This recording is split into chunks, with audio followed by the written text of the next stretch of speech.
मित्रों, 10वें अंतर्राष्ट्रीय योग दिवस की आप सभी को पुनः हार्दिक शुभकामनाएं।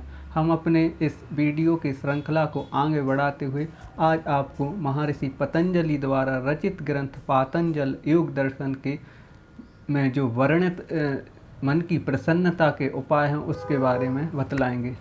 दोस्तों, एक बात है कि जो शरीर की पीड़ा से अधिक कष्टदायी मन की पीड़ा होती है।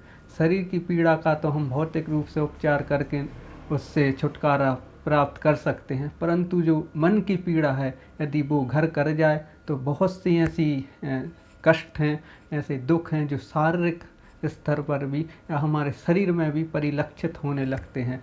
तो आइए आज हम मन से संबंधित जो उपाय मन की प्रसन्नता के लिए महर्षि पतंजलि द्वारा बताए गए हैं, आज से लगभग हम यूँ कहें कि 3000 साल पहले या 2200 साल पहले जो महर्षि पतंजलि ने अपने योग सूत्र में जो व्यवस्थित उस योग का जो व्यवस्थित क्रम आरंभ किया, उसमें मन की प्रसन्नता, मन की शुद्धि के लिए जो 4 उपाय बताए गए हैं वो हैं मैत्री करुणा मुदितो उपेक्षाणाम सुख दुख पुण्य अपुण्य विषयाणाम भावना चित्त प्रसादनम। अर्थात मैत्री, करुणा, मुदिता और उपेक्षा, यह 4 प्रकार की भावना है हमारी। इन जब भावनाओं के अनुसार हम व्यक्ति या समाज में व्यवहार करते हैं तो हमारा जो चित्त है वह विकारों से, वह जो मन है वो विकारों से मुक्त रहता है। मैत्री किसके साथ करनी चाहिए, करुणा किसके साथ, मुदिता किसके साथ और उपेक्षा किसकी करनी चाहिए। मैत्री अर्थात मित्रता हमें सदैव सुखी व्यक्तियों से करनी चाहिए। करुणा दुखी व्यक्ति अर्थात जो दुखी हैं, जो किसी न किसी प्रकार से उपेक्षित हैं, दुखित हैं, उनके प्रति दया का भाव रखना चाहिए।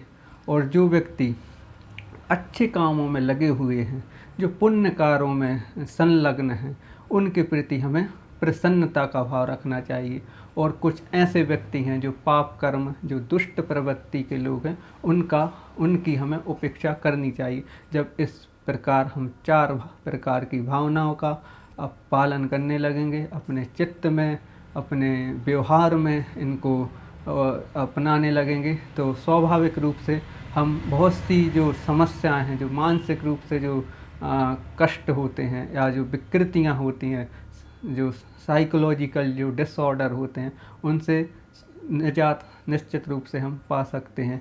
क्योंकि आज का समय बहुत ही यूँ कहें कि एक तो भाग दौड़ भरा जीवन है, दूसरा यह कि आजकल प्रतिस्पर्धा का जो वातावरण है उसके कारण लोग में द्वेष भाव या एक दूसरे के प्रति तुलनात्मक भाव पैदा हो जाता है। वो कहीं ना कहीं हमारे मन पर हावी होता है और वह उसमें जब हम सामंजस्य नहीं स्थापित कर पाते तो कहीं ना कहीं हमारे मन में विकृति आ जाती है, दूसरों के प्रति हमारे द्वेष भाव, गलत भाव पैदा हो जाते हैं और वही गलत भाव हमें रोगों के रूप में हमारे मन में, हमारे शरीर में परिलक्षित होने लगते हैं, जिससे हम अपने दैनिक कार्यों में, हम अपनी गतिविधियों में सही तरीके से उनको निष्पादित नहीं कर पाते।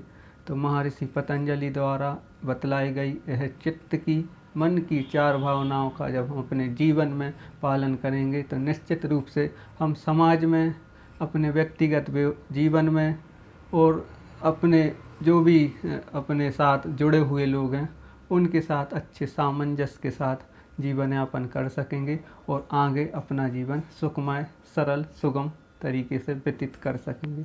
धन्यवाद। आपको पुनः योग दिवस की हार्दिक शुभकामनाएं। जय हिंद, जय भारत।